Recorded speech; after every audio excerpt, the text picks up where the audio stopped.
Et salut tout le monde, c'est Hyundai et aujourd'hui on se retrouve face à ce plan magnifique pour cette toute nouvelle vidéo. Une toute nouvelle vidéo qui est la première d'une toute nouvelle ère. C'était la fin de l'ère 50 cm3. D'ailleurs, si vous allez faire un tour sur ma chaîne YouTube, vous verrez que les vidéos ne sont plus disponibles. C'était pour vraiment mettre un terme à cette ère, on va dire. Parce que quand on a une 50, on est jeune, on est con, on fait que des conneries. Maintenant, j'ai passé le permis A2, j'ai une toute nouvelle monture. On va dire que je suis plus un adolescent maintenant, je suis un grand adolescent. Du coup, je crois qu'il est temps de vous la montrer, de vous la présenter, ma chère monture. Ah là là, elle est incroyable, je trouve. C'est une Aprilia 457 Tuono. Elle fait exactement 47,5 chevaux pour rester dans la norme du permis A2 pour que je puisse la conduire, la piloter. Moi, je la trouve incroyable et j'ai fait pas mal de petits rushs à son guidon que vous verrez, je pense, dans une prochaine vidéo, un vlog moto, comme à peu près tout le monde, je pense, pour faire une petite compilation de mes moments de route. Et franchement, sur Nantes, c'est pas ce qui manque. Donc bon, allez, je vais mettre ma petite caméra sur mon casque et après, c'est parti pour rouler un petit peu, pour vous parler d'elle et vous dire un peu mon ressenti sur ces 1000 bornes que j'ai fait à son guidon actuellement.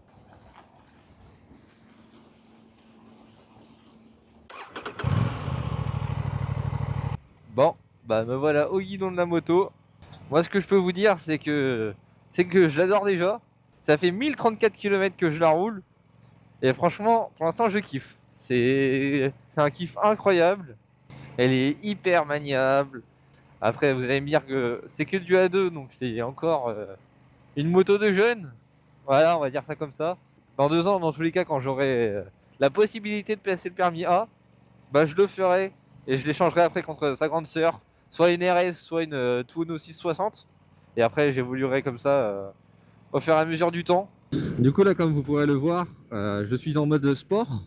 J'ai pas mal d'indications sur le compteur, ça je suis hyper content. C'est un compteur nouvelle génération TFC, je crois bien. Dans tous les cas, je mettrai toutes les spécificités sur le côté de la vidéo. J'incrusterai, je pense, tout ce qui est nécessaire pour connaître parfaitement la moto. Je sais pas si vous avez le permis ou alors vous comptez l'avoir du coup. Donc le permis A2. Moi je vous conseille cette bécane, elle est incroyable. Elle est au prix de 6599 € je crois. Il y a beaucoup d'options dessus. Là normalement je suis censé avoir l'alarme et le shifter up and down. Sauf que actuellement je les ai pas. Le garage ne les a pas encore montés. Et j'ai tellement hâte qu'il me la monte. Ça, je ferai un autre essai, mais avec le shifter pour vous donner mon ressenti. Parce que j'ai jamais utilisé de shifter de ma vie et franchement, j'ai hâte de voir ce que ça donne. Bon, du coup, là, vous pouvez voir sur le tableau de bord que j'ai une clé à molette. La clé à molette, en fait, c'est parce que j'ai fait la vidange tout à l'heure. J'étais à 950 bornes et sauf qu'ils peuvent pas anticiper la balise et enlever du coup la clé à molette pour la vidange des 1000 bornes. Pour continuer sur le tableau de bord, du coup, on a le mode sport. On a 3 types de cartographie sur cette moto. On a le mode sport, du coup, comme je disais. Le mode éco, pour rouler économiquement, c'est dans le nom. Voilà, on aura un peu moins d'accélération, on aura un peu plus d'économie réalisée sur la consommation d'essence. Et enfin le mode pluie, qui est un mode qui permet d'aller beaucoup plus progressivement dans les accélérations pour éviter de se péter la tronche si la route est mouillée. Du coup, vous aurez pu voir le ATC à côté, qui est le Traction Control. Bon, en vrai, la puissance de la bécane ne justifie pas trop l'utilisation de ce service. Mais en vrai, c'est sympa, mais bon, moi j'ai pas trop vu l'utilité ni la différence. Alors du coup, pour le niveau moteur, on est sur une moto de 450 cm3 à peu près. Je sais plus exactement le chiffre, mais je pense que c'est 457. Comme il est indiqué dans le nom de la bécane. Le moteur, à savoir qu'il est calé en 270 degrés. Donc après ça, je m'y connais pas plus que ça, mais apparemment c'est un très bon calage. Niveau fiabilité, c'est Aprilia. Donc j'aurai aucune surprise si au bout de 1500 bornes je peux plus conduire. Et du coup, pourquoi la Tuono? Eh bien j'ai eu un énorme coup de cœur et puis j'ai eu sa petite sœur.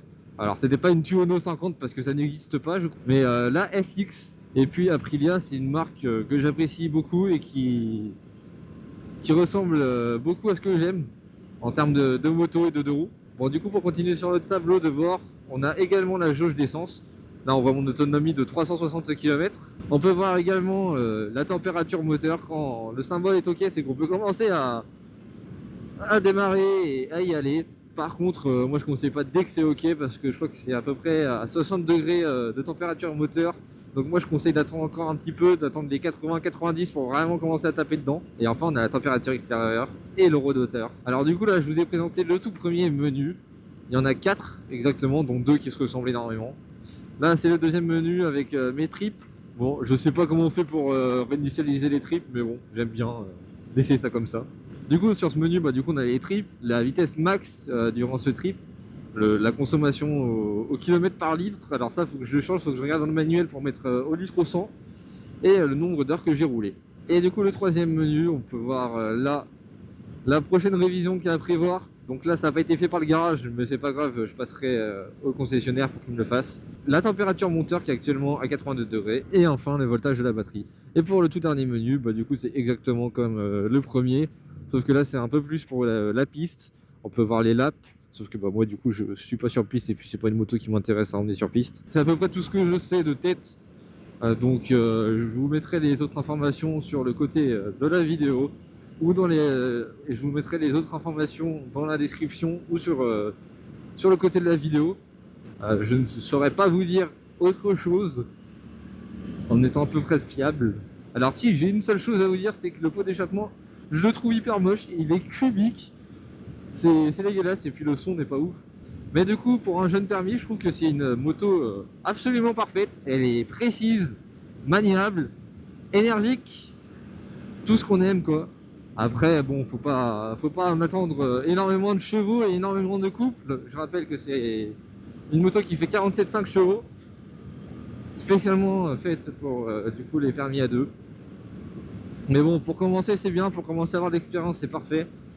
Donc voilà, dans 2 ans je compte bien la revendre, échanger contre une 660 ou passer sur un peu plus gros, mais bon, je préfère y aller progressivement que de taper dans du 1000 cm3 et me vautrer la tronche. Comme ça arrive trop souvent pour ceux qui boycottent le permis à deux. Du coup là voilà, c'est la fin de cette toute première vidéo. Normalement j'en aurai d'autres qui vont arriver d'ici peu. Je vais voir si j'ai toujours des problèmes de micro parce que du coup j'ai changé également mon équipement vidéo. Avant j'étais sur une GoPro Hero 9 je crois bien, ou la 10 je sais plus, avec un micro Zoom F2 ainsi que du coup le micro cravate qui est connecté dessus qui était un Lavalier Go 2. Du coup j'ai tout dégagé, j'ai vendu ma GoPro, j'ai vendu mon micro, non j'ai pété mon micro pardon, et la boîte son, je sais pas comment on peut appeler ça, le micro à laquelle on connecte le micro cravate. Je l'ai gardé, mais bon je pense pas que j'en aurais l'utilité, même si c'était un son incroyable. Là je suis passé chez Insta360, je suis full Insta360, ma caméra c'est une Ace Pro 2 et le micro c'est le AirMic qui se connecte automatiquement en Bluetooth à la caméra. Donc c'est pour ça que j'ai pris ça, c'est pratique, ça évite d'avoir des fils partout, ce qui est déjà le cas du coup avec mon intercom. J'espère que cette petite présentation vous a plu. J'espère que aussi mon montage sera plutôt cool. Je sais que la vidéo n'a pas duré longtemps, je pense qu'elle va durer dans les alentours de 5 minutes, voire même moins, voire un petit peu plus, on verra bien. Que mon son est bien. Après ça, je pense que ça sera au fur et à mesure du temps que je peaufinerai les détails. Le seul problème chez moi c'est que je suis assez perfectionniste sur ce sujet là. C'est pour ça que je sortais très peu de vidéos en 50, c'est parce que dès que ça me plaisait pas, je supprimais. Ça m'est déjà arrivé là du coup avec la Tuono, j'ai supprimé pas mal de rush où il se passait des trucs parce que le son était dégueulasse. Et là j'espère que ça va être pas le cas, que le son sera nettement mieux, je sais pas pourquoi, il faisait une espèce de bruit bizarre, de pétarade dans l'arrière du micro. Donc bon, on verra bien si c'est le cas. Si c'est pas le cas, tant mieux. Si c'est le cas, je pense que je sortirai quand même la vidéo. C'est juste que la qualité ne sera pas au rendez-vous, donc j'hésiterai à la poster, mais je pense que je la posterai quand même. Je suis un peu indécis sur ce point-là. Parce que moi j'ai quand même envie de sortir des vidéos, j'ai quand même envie de me faire plaisir avec ça, de vous montrer mes balades. J'ai déjà tourné une balade avec les Nantards, qui était plutôt cool, mais bon j'étais encore en rodage, donc on se faisait un peu chier. Donc voilà. Merci beaucoup d'avoir suivi cette vidéo, n'hésitez pas à liker, à partager et à laisser un commentaire. Sur ce, je vous fais de gros bisous et on se retrouve très bientôt pour de toutes nouvelles vidéos. C'était Hyundai, salut!